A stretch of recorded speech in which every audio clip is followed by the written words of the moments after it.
അടിപൊളി ഒരു ഐറ്റം കേട്ടോ. ഇത് കഴിക്കാനും വളരെ ടേസ്റ്റിയാണ്, ആരോഗ്യത്തിനും വളരെ ഗുണകരമാണ്. വെജിറ്റേറിയൻകാർക്കും നോൺ വെജിറ്റേറിയൻകാർക്കും ഒരുപോലെ പ്രിയപ്പെട്ട ഒരു ഐറ്റമാണ് കേട്ടോ. ഇതുണ്ടാക്കാനും അധികം ചിലവൊന്നുമില്ല. ഹായ്, വെൽക്കം ബാക്ക് ടു വിറ്റ്യൂബ് ചാനൽ. നമ്മൾ ഇന്നിതാ പുതിയൊരു ഐറ്റമാണ് ഞാൻ കൊണ്ടുവന്നത് നിങ്ങൾക്ക് വേണ്ടി കേട്ടോ. അപ്പോൾ നിങ്ങൾ വീഡിയോയിലേക്ക് പോകുന്നതിൻ്റെ മുന്നേ ഒരു റിക്വസ്റ്റ്, നിങ്ങൾ വീഡിയോ ഇഷ്ടപ്പെട്ടാൽ ഒന്ന് ചാനൽ സബ്സ്ക്രൈബ് ചെയ്യുക, അതുപോലെ ലൈക്ക് ബട്ടൺ ഒന്ന് അമർത്തുക, നിങ്ങളെ ഫ്രണ്ട്സിന് റിലേറ്റീവ്സിനും ഒക്കെ ഒന്ന് ഷെയറും ചെയ്ത് കൊടുക്കുക കേട്ടോ. അപ്പോൾ നമുക്ക് നേരെ വീഡിയോയിലേക്ക് പോകാം.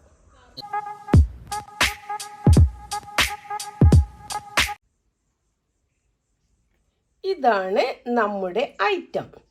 ഞങ്ങളിവിടെ ഇതിന് ഇടിച്ചക്ക എന്നാ പറയുക. നിങ്ങൾ എന്താ പറയാന്ന് എനിക്കറിയില്ല കേട്ടോ. അതായത് അധികം മുക്കാത്ത ചക്ക ഉണ്ടല്ലോ. അപ്പം ഇനി ഇതിൻ്റെ ഈ ഭാഗം ഇവിടെ ഒന്ന് മുറിച്ചൊഴിവാക്കണം. ഈ സൈഡ് കുറച്ച് ചെത്തിയിട്ട് പിന്നെ ഇതിൻ്റെ തോലെല്ലാം ഒന്ന് ചെത്തിയെടുക്കണം. അപ്പം ഞാൻ ഇതിൻ്റെ തോലൊക്കെ ഒന്ന് ചെത്തിയെടുത്തിട്ട് വരാം കേട്ടോ. ഇതാ കയ്യിൽ വിളഞ്ഞാവാണ്ടിരിക്കുക ഒരു ഭാഗം തോല് ചെത്തുക, എന്നിട്ട് അതൊക്കെ നല്ല പോലെ തുടച്ചെടുക്കുക കേട്ടോ. എന്നിട്ട് ആ ഭാഗം പിടിച്ചിട്ട് മറ്റേ സൈഡും കൂടി തോല് ചെത്തിയെടുക്കുക. അപ്പം ഇത് മുഴുവനും ഞാൻ ചെത്തിയെടുക്കട്ടെ. ചക്ക തോലെല്ലാം ചെത്തി ഇത് രണ്ട് സൈഡൊന്ന് ചെറുങ്ങനെ മുറിച്ച് പോക്കിയിട്ടുണ്ട് കേട്ടോ. എന്നിട്ട് ഞാൻ വെള്ളത്തിലിട്ട് വെച്ചാൽ, അല്ലെങ്കിൽ എന്താ പറയുക, ഇത് പെട്ടെന്ന് അങ്ങ് കറുത്ത് പോകും. മുഴുവനോടെ വെള്ളത്തിലിട്ടതാണ്. ഇനി നമ്മൾ ഇതിലേക്കൊരു മസാലക്കൂട്ട് ഉണ്ടാക്കണം. ഇതാ ഞാൻ എടുത്ത് വെച്ചിട്ടുണ്ട്.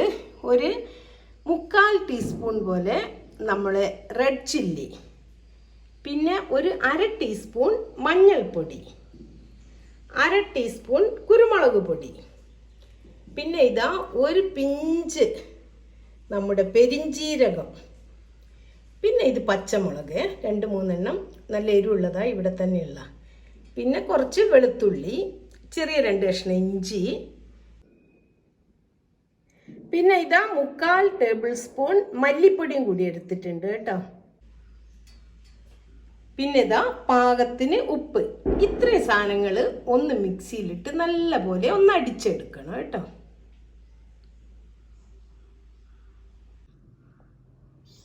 മസാലപ്പത ഇവിടെ റെഡി ആയിട്ടുണ്ട്. ഞാൻ നല്ല പോലെ അരച്ചെടുത്തു. ഇനി നമുക്ക് നമ്മുടെ ചക്ക ഉണ്ടല്ലോ, ഇടിച്ചക്ക, ഇതൊന്ന് മുറിച്ചെടുക്കണം കേട്ടോ. ഇതാ ഞാൻ ഇങ്ങനെയാണ് കട്ട് ചെയ്ത് കേട്ടോ, വട്ടത്തിന് തന്നെ.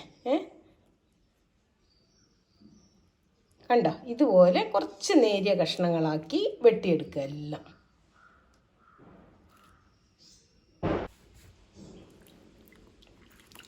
ഇതാ ചക്കയെല്ലാം വട്ടത്തിന് ഞാൻ മുറിച്ചിട്ടുണ്ട്. എന്നിട്ട് ഇതാ വെള്ളത്തിലിട്ട് വെച്ചാണ്. ഇനി നമുക്കിതൊന്നൊന്ന് എടുത്ത് വെള്ളം വാരാൻ വെക്കണം കേട്ടോ. പിന്നെ ഇതിൻ്റെ ഇതാ ഈ നടുവിലുള്ള ഭാഗം ഉണ്ടല്ലോ, ഇതെല്ലാം എഡിബിളാണ് കേട്ടോ. ഇതെല്ലാം കഴിക്കാൻ പറ്റുന്നതാണ്. നമ്മൾ ഇത് മാത്രം തന്നെ ഉപ്പേരി വെച്ച് കഴിക്കാറുണ്ട്. പണ്ടെല്ലാം കഴിച്ചിട്ടുണ്ട്. ഇപ്പോൾ ഒന്നും ആൾക്കാർക്ക് വേണ്ടല്ലോ അതൊന്നും. അപ്പോൾ ഇത് വെള്ളം വാരട്ടെ കേട്ടോ. ഇതാ ഞാൻ മിക്സിയുടെ ജാറ് കഴുകി ഇത്തിരി വെള്ളമാക്കിയിട്ടുണ്ട്. ഒന്നിത് മസാല മിക്സ് ചെയ്യാൻ വേണ്ടി മാത്രം. ഓക്കെ, ഇതാ ചക്ക കഷ്ണെല്ലാം വെള്ളമൊക്കെ വാർന്നു പോയിട്ടുണ്ട്. ഇനി നമുക്കിതെന്ത് ചെയ്യണം എന്നറിയോ, ഒന്ന് ആവി കയറ്റിയെടുക്കണം കേട്ടോ. അതാ ഞാൻ ചെമ്പ് അടുപ്പത്ത് വെച്ചിട്ടുണ്ട്, ഈ ചെമ്പ്. അപ്പോൾ ഇതിലൊന്ന് നിരത്തി വെച്ചിട്ട് ഒന്ന് പ്ലെയിൻ ആയിട്ടൊന്ന് ആവി കയറ്റിയെടുക്കുക കേട്ടോ.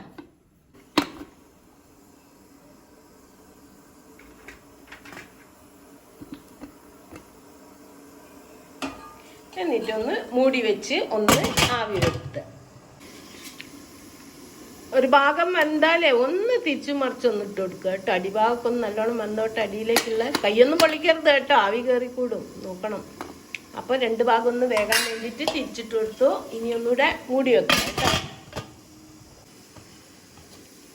ഇപ്പം നല്ല പോലെ ആവി വന്നുണ്ട് കേട്ടോ. ഇനി നമുക്ക് സ്റ്റൗ ഓഫ് ചെയ്യാം. എന്നിട്ട് തണുത്തിട്ട് ഇതിന്ന് എടുത്താൽ മതി കേട്ടോ.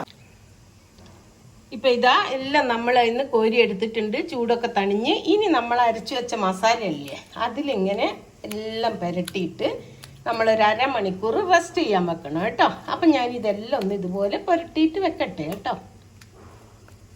എല്ലായിടത്തും മസാല പിടിക്കാൻ വേണ്ടി തിരിച്ചും മറച്ചും ഒന്ന് ഇട്ട് കൊടുക്കുക. ഇതാ നമ്മുടെ ചക്കയെല്ലാം മസാല പുരട്ടി നല്ല കുട്ടപ്പന്മാരായിട്ടുണ്ട് അല്ലേ? കാണാൻ എന്തൊരു ഭംഗിയല്ലേ? ഭംഗി മാത്രമല്ല കേട്ടോ, ഇത് അതുപോലെ ഗുണമുള്ളതാണ്. ഒരു മായവും ഇല്ലാത്ത ഒരു ഫുഡാണ് കേട്ടോ. അപ്പം ഇനി ഇത് അരമണിക്കൂർ കഴിയട്ടെ. അപ്പോഴത്തേക്ക് നമുക്ക് വേറെ ചെറിയൊരു ജോലിയും കൂടി ചെയ്യാനുണ്ട്. ഇതിനൊരു മിക്സ് ഉണ്ടാക്കണം. അപ്പോൾ അതെങ്ങനെയാണ് ഉണ്ടാക്കാൻ നോക്കാം. ഇതിൻ്റെ മിക്സ് ഉണ്ടാക്കാൻ ഇതാ ഒരു 2 ടേബിൾ സ്പൂൺ കോൺഫ്ലവർ എടുക്കുക.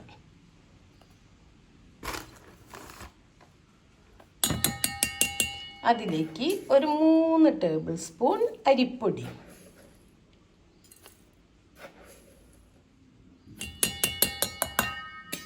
അതിലിതാ ഇത്ര ഒരു 1/4 ടീസ്പൂൺ പോലെ മഞ്ഞൾപ്പൊടി, ഒരു നിറം കിട്ടാനാണ്. ഇനി കുറച്ച് വെള്ളം കൂട്ടി ഒന്ന് മിക്സ് ചെയ്ത് വെക്കുക. ഒന്ന് കൈകൊണ്ട് തന്നെ മിക്സ് ചെയ്താൽ മതി, കട്ടകളൊന്നും ഇല്ലാതെ.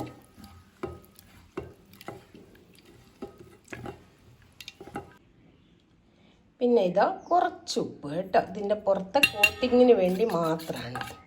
ബാക്കി നമ്മൾ ഇതിൽ മസാലയിലെല്ലാം ഉപ്പ് ചേർത്തതാണല്ലോ.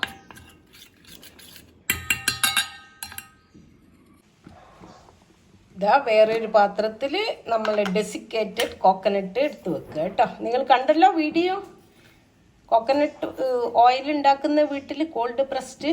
അപ്പോൾ അന്നേരം ഉണ്ടാക്കി വെച്ചതാണിത്. ഞാൻ പറഞ്ഞല്ലോ പല പലഹാരങ്ങൾ ഉണ്ടാക്കുമ്പോൾ നമുക്ക് ഉപയോഗിക്കാമെന്ന്. അപ്പം അത് ഞാനൊരു 5-6 ടേബിൾ സ്പൂൺ എടുത്ത് വെച്ചിട്ടുണ്ട് കേട്ടോ. നമ്മൾ ആവശ്യത്തിന് എടുക്കാം. ഇതാ ഫ്രൈങ് പാൻ ചൂടായിട്ടുണ്ട്. ഇനി ഞാൻ കുറച്ച് വെളിച്ചെണ്ണ ഒഴിക്കുക കേട്ടോ, അത് മതി.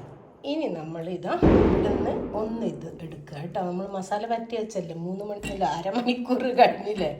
എന്നിട്ട് ഇതിൽ മുക്കുക. അത് കഴിഞ്ഞിട്ട് നമ്മളെ ഈ ഡെസിക്കേറ്റഡ് കോക്കനട്ട് ഉണ്ടല്ലോ, ഇതാ ഇതിലൊന്ന് മുക്കിയിട്ട് ഒന്ന് വെച്ച് കൊടുക്കുക കണ്ടോ. ഇതുപോലെ എല്ലാതും ഒന്ന് മുക്കിയെടുത്ത് നമുക്ക് ഒന്ന് വറുത്ത് പോരാം. ഹൈ ഫ്ലെയിം ഇടരുത്, കുറച്ച് ഒരു മീഡിയം ഫ്ലെയിം ഇടാം.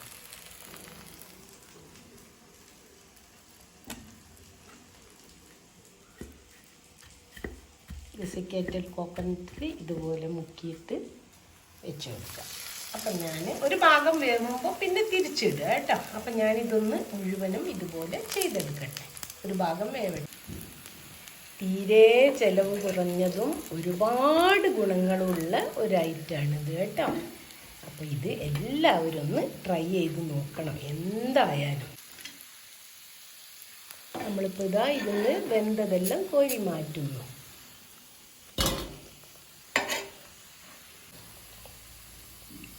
ഇത് നമുക്ക് ഈവനിങ് സ്നാക്സ് ആയിട്ടും ലഞ്ചിൻ്റെ കൂടെയും എല്ലാം കഴിക്കാം കേട്ടോ. ഇതാ വളരെ സ്വാദിഷ്ടമായ നമ്മുടെ ചക്ക കൊണ്ടുള്ള ഇടിച്ചക്ക കൊണ്ടുള്ള ഐറ്റം റെഡി ആയിട്ടുണ്ട്. നിങ്ങൾക്ക് ഇതിന് എന്ത് പേര് വേണമെങ്കിലും ഇടാം കേട്ടോ. ഞാൻ ആദ്യമായിട്ട് ഉണ്ടാക്കുകയാണ്. അതുപോലെ തന്നെ ഇതുവരെ ഇതാരും ഉണ്ടാക്കിയിട്ടില്ല എന്നാണ് എനിക്ക് തോന്നുന്നു. ഇടിച്ചക്ക കൊണ്ട് പല വിഭവങ്ങളും ഉണ്ടാക്കിയിട്ടുണ്ട്, പക്ഷേ ഇങ്ങനെ ഒരു ഐറ്റം ഇതുവരെ ആരും ചെയ്തിട്ടില്ല. ഇത് ചെയ്യാനും എളുപ്പമാണ്. നിങ്ങളൊന്ന് അതുകൊണ്ട് എന്തായാലും ട്രൈ ചെയ്യണം കേട്ടോ. അപ്പോൾ ഇതുവരെ എൻ്റെ വീഡിയോ വാച്ച് ചെയ്തതിന് താങ്ക് യു ഫോർ വാച്ചിങ്. പിന്നെ നിങ്ങളുടെ എല്ലാ സപ്പോർട്ടിനും ഞാൻ വളരെ വളരെ താങ്ക്സ് അറിയിച്ചുകൊള്ളാണ്. ഇനിയും നിങ്ങളുടെ സപ്പോർട്ട് ഉണ്ടെങ്കിൽ മാത്രമേ എനിക്ക് മുന്നോട്ട് പോകാനാവൂ. ഇത്രയും മുന്നോട്ട് വന്നത് തന്നെ നിങ്ങളുടെ എല്ലാവരെയും സപ്പോർട്ട് കൊണ്ടും പ്രാർത്ഥന കൊണ്ടും മാത്രമാണ്. അപ്പോൾ അതുകൊണ്ട് ഇനിയും അത് പ്രതീക്ഷിച്ചുകൊണ്ട് ഇനി അടുത്തൊരു വീഡിയോ ആയിട്ട് വരുന്നവരേക്കും ബായ്.